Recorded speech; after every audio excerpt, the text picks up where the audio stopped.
سلطنت عثمانیہ، جسے دولت عثمانیہ اور خلافت عثمانیہ کہا جاتا ہے، یہ تقریباً 700 سال تک قائم رہنے والی مسلمانوں کی عظیم سلطنت تھی۔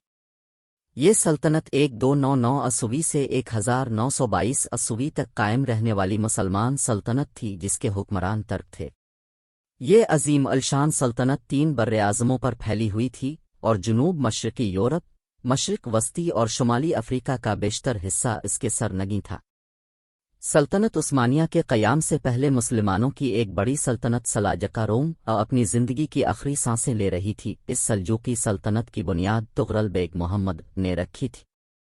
یہ سلجوقی سلطنت 300 سالوں تک مسلمانوں کی قیادت کرتی رہی، لیکن اس سلطنت کا عروج سلطان علاؤ الدین کے بعد کے عہد حکومت تک ہی رہا۔ بعد کے شہزادوں کی آپس میں خانہ جنگی نے اس سلطنت کو کمزور کر دیا تھا اور منگولوں کے حملوں سے اس سلطنت کا اختتام ہو گیا۔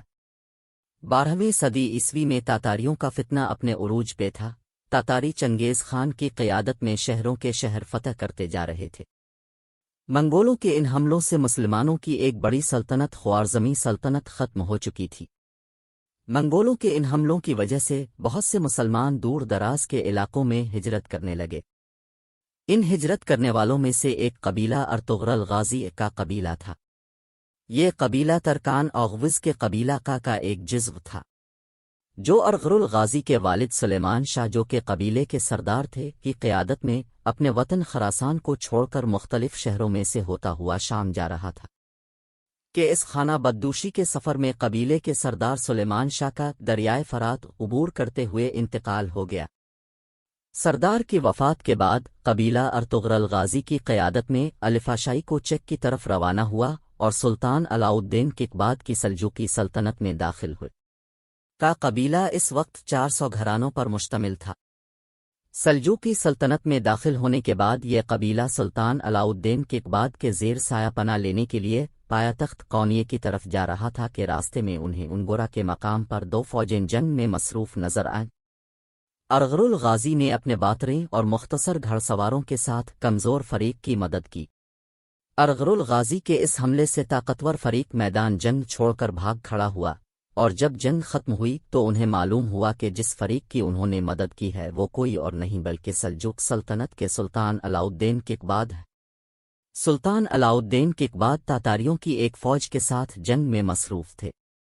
ارغرل غازی کی اس مدد نے جنگ کا پانسا سلطان علاؤ الدین کیقباد کے حق میں پلٹ دیا تھا، اور اس کی ہی وجہ سے سلطان علاؤ الدین کیقباد جنگ جیتے تھے۔ سلطان علاؤ الدین کیقباد نے ارغرل غازی سے خوش ہوتے ہوئے انہیں سوخوت کا علاقہ دیا، جو کہ دریائے سقاریہ کے بائیں جانب بازنطین سرحد کے پاس واقع تھا۔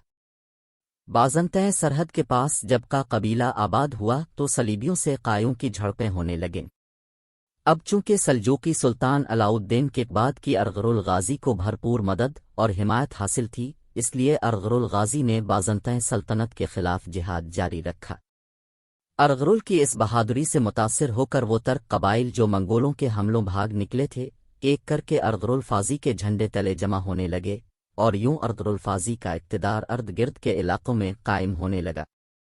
ارغرل غازی نے سلطان علاؤ الدین کیقباد کی طرف سے ملنے والی اس زمین پر بے شمار جنگیں لڑیں، یہاں تک کہ ارغرل غازی 1288 عیسوی میں 90 سال کی عمر میں انتقال کر گئے۔ انہیں سوخوت کے قریب دفن کیا گیا۔